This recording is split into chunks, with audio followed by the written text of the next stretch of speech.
essa contagem. Você só encontra citações, você vai nos historiadores dos municípios, aí você encontra citação como glória. Ora, os Paiaiá habitaram aqui. Aí você vai em Feira de Santana, está lá a história dos Paiaiá. Você vai em Irará, está a história dos Paiaiá. Vai em Serrinha, Nova Açure. Aí você vai lá para a beira do São Francisco, lá. Você vai encontrar isso, por exemplo, em Jacobinas, vai encontrar em Utinga, você vai encontrar, por exemplo, em Itaetê. Tudo. Aqui foram os Paiaiá. Então, olha quantas pessoas para ocupar todo esse espaço. E aí a ordem, que então leu agora, do governador, mate-os todos, né? E eu vou ler um poeminha aqui e vou encerrar.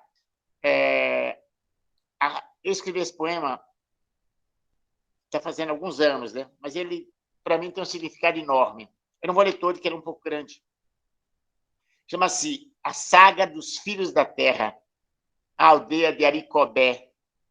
E eu colhi esse texto de um engenheiro que se diz de Aricobé e que me contou um pouco dessa história. E ele dizia que ele era filho daquele povo. Eu não sei o nome dele, mas foi assim que ele se identificou para mim. Aí no verso ele diz assim: tu quer tomar minha terra para dar para os teus? Tu quer tomar minha galinha para alimentar os teus? Tu quer os meus amores sem me dar os teus? Tu quer acabar com a minha vida para viver os teus? Chegaram de mansinho pela madrugada e acolheram a galinha gorda e mandaram a mãe tratar. Dormiram na minha cama sem colchão, sem banho, em meus lençóis, e eu nu, na tarimba fria, sentindo frio. Mandou a mãe lavar a ferro e passar a roupa que ele mandou lavar. E o pai, como chamador, à frente da tribo, como guerreiro, mandou sentar. Eles ficaram em pé. Era só para nós escutarmos. E falaram da lei, mostraram a força que nela há, e acharam o que deveria falar. Nos mandaram calar e nos intimidaram. Eu vou parar por aqui, mas foi essa a história.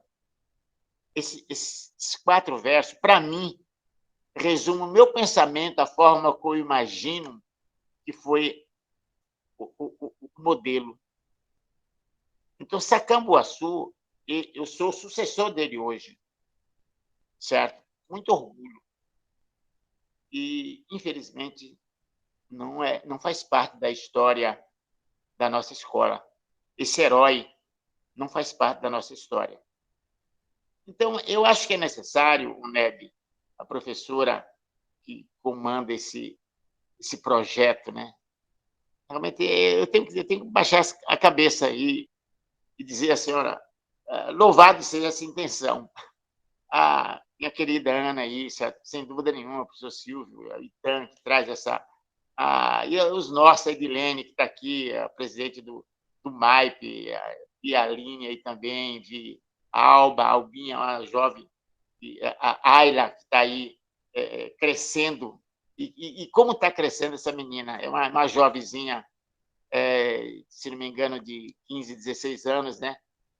Aí está cada hora dando um passo seguro para que essa história não morra. E eu louvo essa juventude, professor Silvio, que está aí junto com você. Ela está te vendo aí. Estou falando, tenho certeza que ela está te vendo. Então, isso eu fico agradecido. O Antônio, por exemplo. É muito bom, é muito bom. É muito bom que vocês tragam essa história da independência,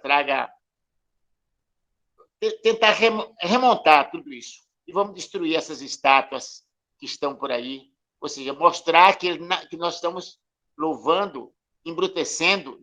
Se hoje estamos embrutecendo, é porque louvaram os brutos. Então, a gente tem que tirar ele do seu pedestal e colocar a verdade, colocar a história. Aquelas pessoas que viviam em paz e que vivia da natureza porque é a natureza. Vivia da natureza porque era a natureza.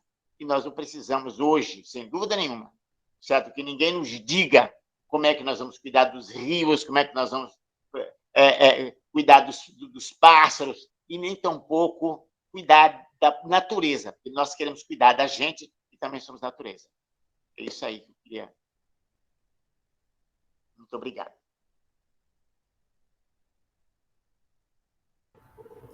Muito bom, muito bom. Eu queria agradecer, né, as palavras, a todas essas provocações, esses comentários, né? Queria também avisar que a gente tá com no chat, né, um link com formulário de presença, porque a gente vai gerar certificados, né, depois a cada círculo de cultura.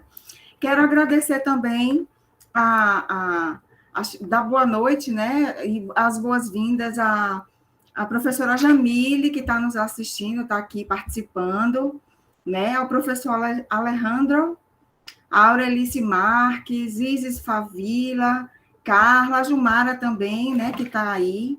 E quero deixar esse espaço para a gente continuar o Círculo de Cultura, viu? Vamos falando aí. Quem quer falar mais, alguma coisa, comentar, o que Eu chegou vou no falar, coração? Ana, porque eu estou com a internet que não está boa aqui, aí eu estou aqui na maior luta para manter. Eu cai e volta, cai e volta. Então, assim, eu quero parabenizar, né? Assim, dizer que eu estou muito feliz com essas provocações mesmo, né? E eu escutei muita coisa, escutei grande parte, né?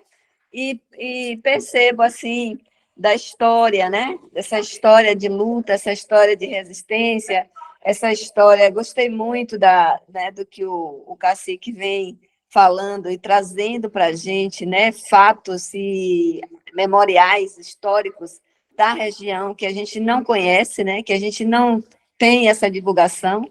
Então, achei isso muito importante quando o senhor falou, né, de Itaitê, dessas, né, coisas das regiões e coisas do seu território, desse território aí, né, que a gente precisa conhecer e saber historicamente e para poder também a gente difundir, né, divulgar esse conhecimento para as outras pessoas. Então, divulgar numa comunidade mais ampliada, como a gente diz em análise cognitiva, né?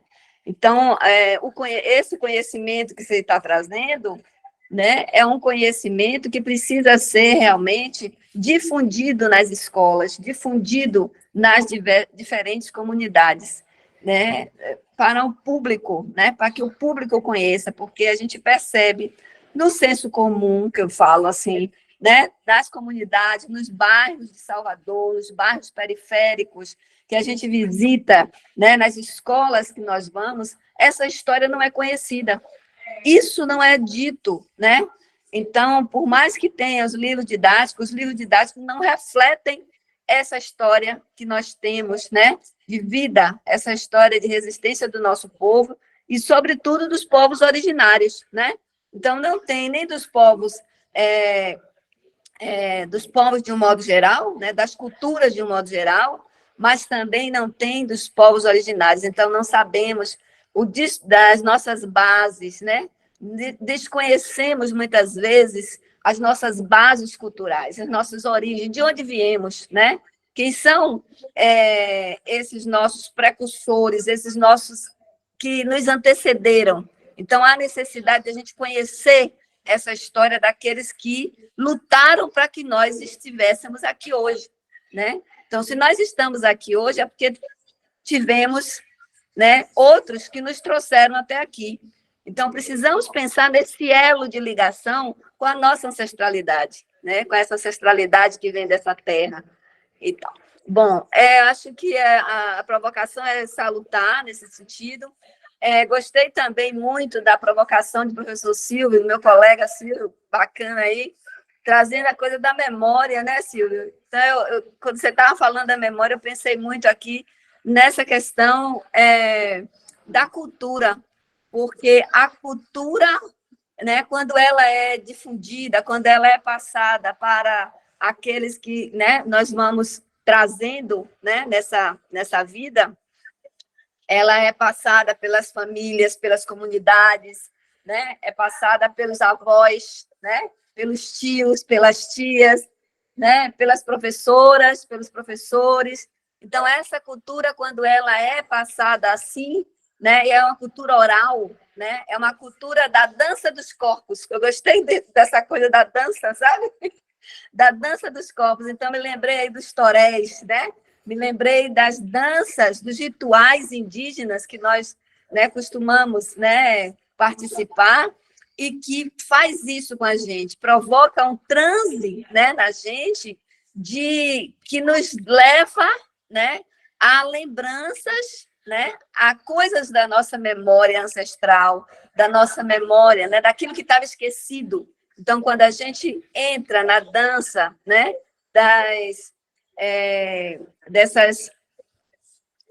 desses rituais, dessa cultura que está arraigada aí na comunidade indígena, no povo indígena, nesse povo que está... E aí eu vejo o cacique, eu vejo a Edilene, eu vejo, né, o povo que está na comunidade Paiaiá, aí, como o povo que tem uma força, né, uma energia importantíssima, porque essa energia de vocês faz a gente acreditar que é possível, né, uma transformação nessa história. Faz a gente acreditar que é possível trazer ao conhecimento esse conhecimento indígena, esse conhecimento ancestral, esse conhecimento da cultura. E vocês estão aí numa comunidade, né, num território, resistindo e trazendo conhecimentos que quem está, por exemplo, na cidade, nos centros urbanos, desconhece. E a gente vive falando tanto de preservação ambiental, né? De alimentos, a insegurança alimentar, né? De fome. Então, todas essas temáticas que nós estamos falando diz respeito a uma resistência que os povos indígenas estão mostrando para a gente que é possível, né, fazer. E isso é com muita luta, né? Então, eu tenho... alguém está escrevendo aí, eu tenho muito orgulho de ser paiaiá. Eu vou deixar aí você falar, viu, quem está falando aí. Já falei muito, então eu acho que esse trabalho de Ana é um trabalho que merece muito que a gente, né, divulgue ele e continue aqui nessa roda de discussão, tá bom? Eu estou aqui, estou ouvindo, estou fazendo um esforço danado para a internet não interromper, viu? Mas estou ouvindo vocês. Um abraço aí a todos, estou presente.